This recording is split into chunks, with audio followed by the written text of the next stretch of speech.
بسم اللہ الرحمن الرحیم۔ السلام علیکم ورحمۃ اللہ۔ 57 اسلامی ممالک جو کہ قطر کے اندر اکٹھے ہوئے،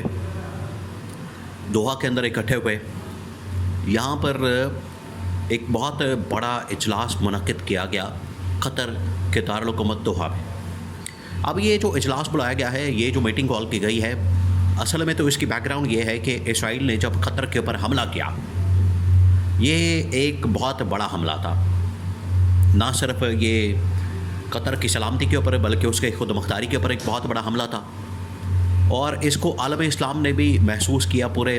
مسلم ممالک نے بھی محسوس کیا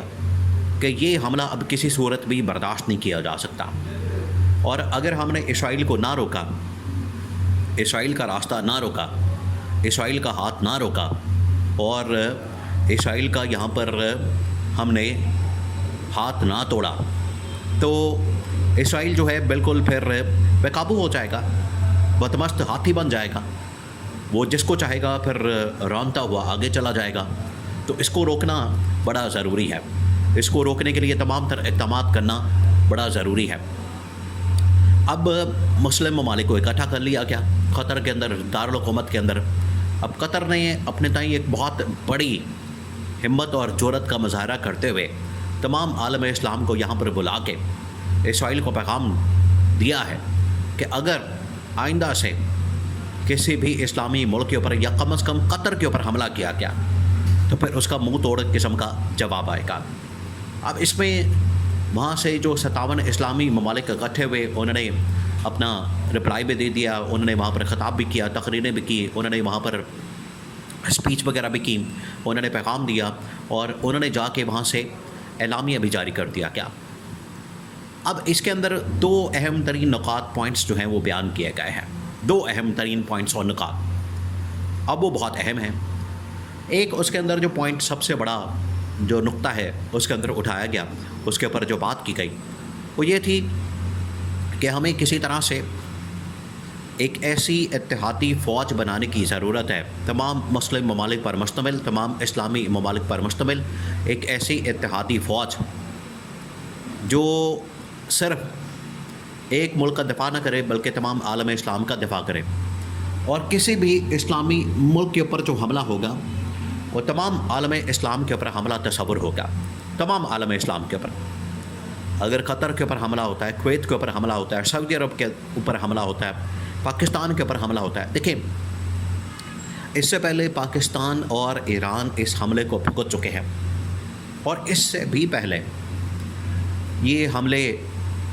بہت سارے اسلامی ممالک جو کہ چھوٹے ممالک تصور کیے جاتے ہیں، اسرائیل کی بربریت کو، جاریت کو بھگت چکے ہیں، جس کے اندر ایک لمبی لسٹ ہے: شام، عراق، لبنان، سوڈان، یمن، لیبیا۔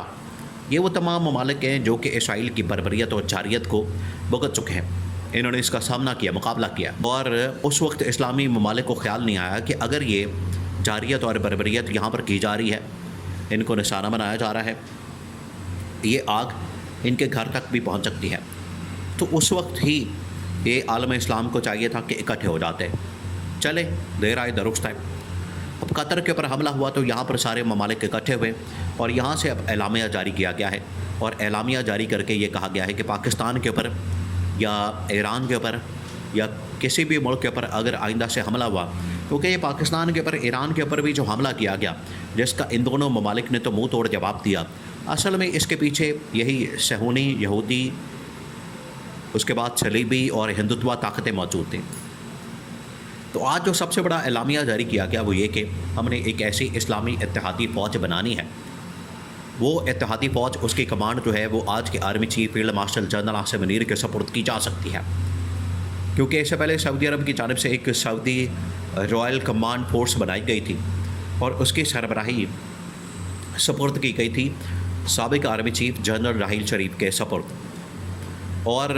اب موجودہ کیونکہ حالات بدل چکے ہیں، تقاضے بدل چکے ہیں، ریکوائرمنٹس بدل چکی ہیں، تو ضروری ہے کہ ان تقاضوں کو سامنے رکھتے ہوئے موجودہ جو حالات ہیں اس کے مطابق army chief general Asim Munir کو اس کی کمانڈ سپرد کر دی جائے۔ یہ تو یہاں پر ایک بہت بڑا فیصلہ کیا گیا، اعلان کیا گیا۔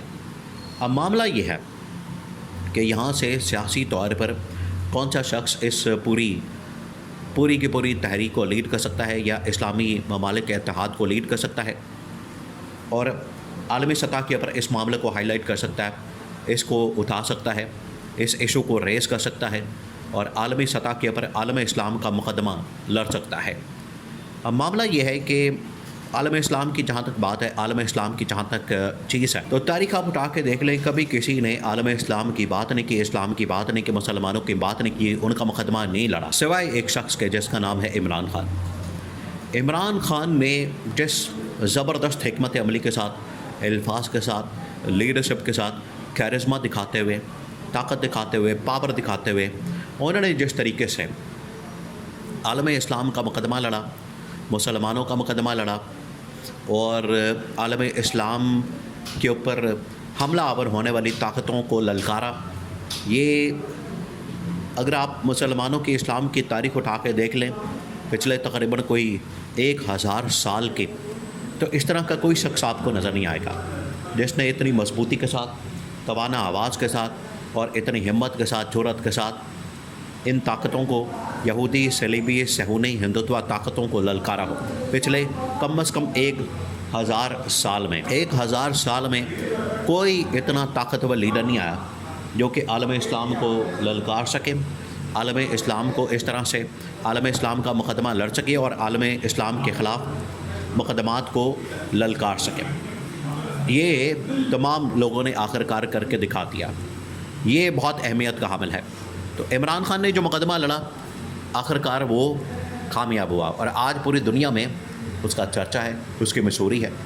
اسی وجہ سے پوری دنیا اس بات کے اوپر قائل ہے، خاص طور پر جو عالم اسلام ہے